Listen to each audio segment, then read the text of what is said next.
Marco movie review. दोस्तों, भीषण हिंसा इसे एक अरुचिकर अनुभव बनाती है। हाइपर मर्दाना आख्यानों की बाजार क्षमता को महसूस करते हुए निर्माताओं ने एक अत्यधिक हिंसक फिल्म बनाई है जो मूल रूप से केजीएफ, जॉन विक, एनिमल आदि जैसी फिल्मों का कॉकटेल है। अपनी घोषणा के बाद से मार्को को मलयालम की सबसे हिंसक फिल्म के रूप में प्रचारित किया गया है। पोस्टर, गाने और टीजर समेत सभी फिल्मों में हिंसा और खून खराबे की चीख पुकार मची हुई थी। फिल्म देखने के बाद यह कहना सुरक्षित है कि ये दावे महज मार्केटिंग चालें नहीं थे।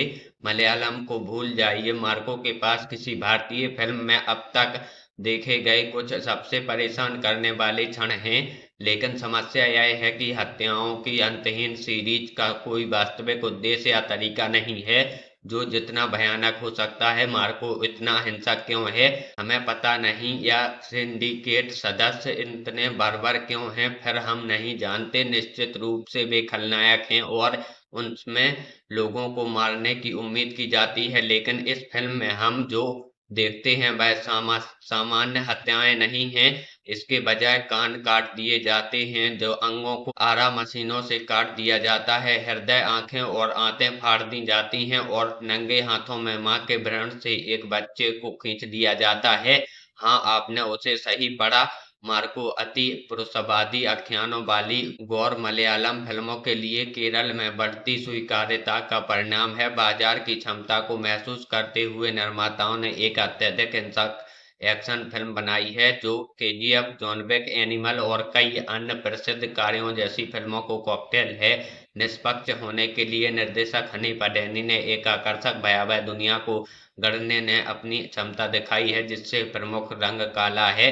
वह कुछ शानदार एक्शन दृश्यों की कल्पना और क्रिया वर्णन भी करता है जो कि हम आम तौर पर मलयालम सिनेमा में जो जो देखते हैं उससे बिल्कुल अलग है। निर्देशक जो अपने नायकों को स्टाइलिश अवतार में पेश करने में माहिर हैं, उन्हें उन्नी मुकुंदन में इसके लिए सही व्यक्ति मिल गया है। ज्यादातर सूट पहने हुए अभिनेता हत्या की मशीन मार्को के रूप में फिट और आकर्षक दिखता है, लेकिन एक तरफ देखने पर चरित्र में मांस की कमी है। वह एक दंतक पुत्र है जो आदत परिवार के प्रति प्रेम और निष्ठा से प्रेरित है। जब उसमें से एक की दुखद हत्या हो जाती है तो मार्को हत्यारे को पकड़ने और परिवार के काफी सदस्यों की रक्षा करने के मिशन पर निकल पड़ता है। हालांकि आजमाया और परखा गया है, फिर भी यह एक बदला लेने वाली फिल्म के लिए एक अच्छी कहानी है। हनी पडेनी, जिन्होंने पटकथा भी लिखी है और फिल्म की शुरुआत दिलचस्प तरीके से करते हैं, जानकारी धीरे धीरे हमारे लिए छोड़ी जाती है ताकि अदर परिवार, उसकी मुखिया जॉर्ज सिद्दीकी, जिस सोने की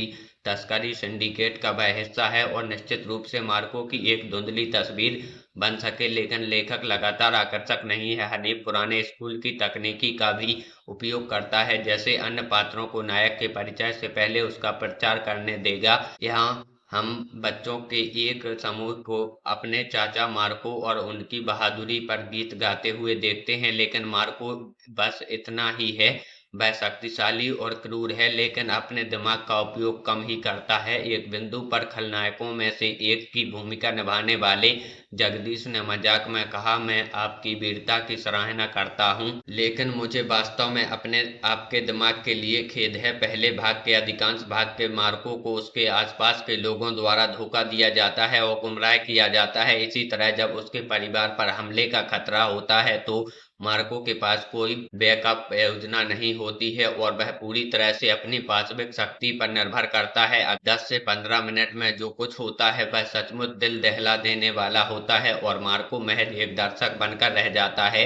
मार्को की एक प्रेमिका भी है जिसमें अपनी सगाई हो चुकी है, लेकिन उसे इसकी कोई परवाह नहीं है। जब वह उसे विशैला और आदर्श लाल झंडा कहती है तो वह कहता है, लेकिन यह जुनून और विषैलापन मेरे प्यार की अभिव्यक्ति है। और खैर, वह एक त्रुटिपूर्ण व्यक्ति है, सीधे तौर पर संदीप रेड्डी बांगा की फिल्म से निकला है और वह यह बात बहुत अच्छी तरह से कह सकता है। शुक्र है फिल्म यौन हिंसा से दूर रहती है, जो आजकल बदला लेने वाली फिल्मों के आदर्श है। फिल्म का सबसे अच्छा हिस्सा इसके एक्शन सेट टुकड़े हैं। ओल्ड बॉय के प्रतिष्ठित गलियारे की लड़ाई पर आधारित एक विशेष अनुक्रम में उन्नी को एक तंग सीढ़ी में सैकड़ों गुर्गों से लड़ते हुए दिखाया गया है। फिल्म में अन्य झगड़ों के विपरीत शानदार ढंग से निष्पादित इस दृश्य में उद्देश्य और तात्कालिकता की भावना है। नजदीकी मुकाबले की कोरियोग्राफी से इसे रोमांचकारी बनाती है। कैमरे के पीछे चंदू सैलवा कुमार का उत्कृष्ट काम और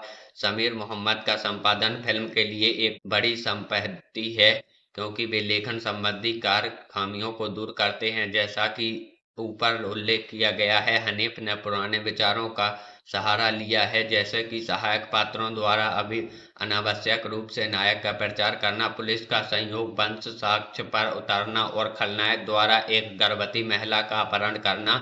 M134 मिनीगम टेम्पलेट के दिनांकित विचार श्रेणी में शामिल होने में अभी बहुत कुछ ही समय बाकी है। KGF का प्रभाव संवादों में और अधिक स्पष्ट हो जाता है, जिसमें से कुछ तो अनजाने में मजाकिया भी बन जाते हैं, जैसे जब मुन्नी अपने साथी से पूछता है जिसका हाथ अभी अभी काटा गया है, निन्नुको बेदनी ककुनी। तो अंत में जब बच्चों और महिलाओं सहित एक परिवार को क्रूरता यातना का सामना करना पड़ता है, तो मार्को के लिए बैठना बेहद मुश्किल हो जाता है। हिंसा कभी समस्या नहीं है, आप क्यों और कैसे दिखते हैं कि यह महत्वपूर्ण है। यह हास्यास्पद है कि भावनाओं को भड़काने के लिए इन हिस्सों को कितनी असंवेदनशीलता से फिल्माया गया है और फिर बार बार चलाया गया। यदि इसका उद्देश्य दर्शकों को मार्को के हर दर्द और गुस्से को महसूस करना था, तो निर्माताओं ने यह महसूस करना चाहिए कि इस तरह का निर्दयी चित्रण हमें स्क्रीन पर होने वाली कार्रवाई से दूर करता है।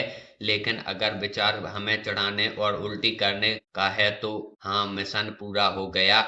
उम्मीद है हमारी वीडियो आपको पसंद आई होगी। अगर वीडियो पसंद आई हो तो वीडियो को लाइक करके हमारे चैनल को जरूर सब्सक्राइब करें। मिलते हैं इसके